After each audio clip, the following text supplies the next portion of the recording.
3, 2, 1, start.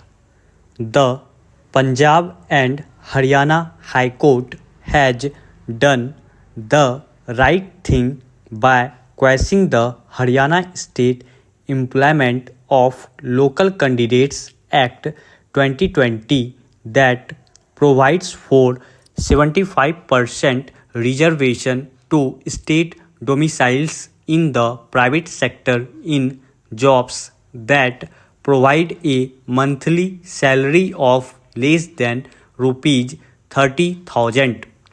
The court stated that it was beyond the purview of the state to legislate on the issue and restrict private employers from recruiting people from the open market. It also held that the act was violative of equality guaranteed under Article 14 and freedom under Article 19 of the Constitution.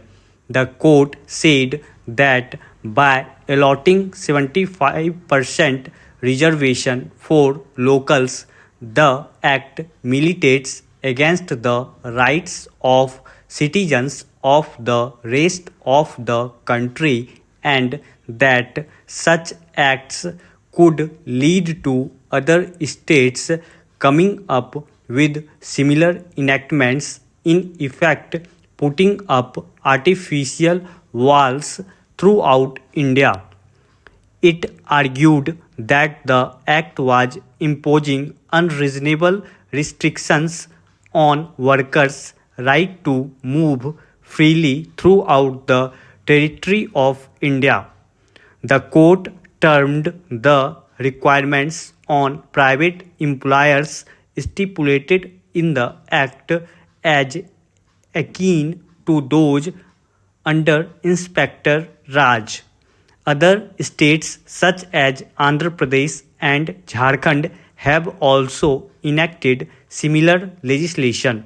The Andhra Pradesh High Court observed that the state's bill passed in 2019 may be unconstitutional, but it is yet to hear the case on merits. Workers move to other states seeking job opportunities that are relevant to their skills and abilities.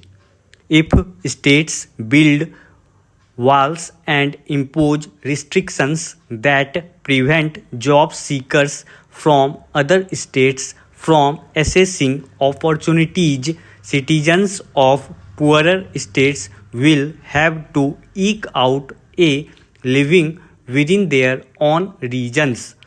This will affect the economy of the entire country.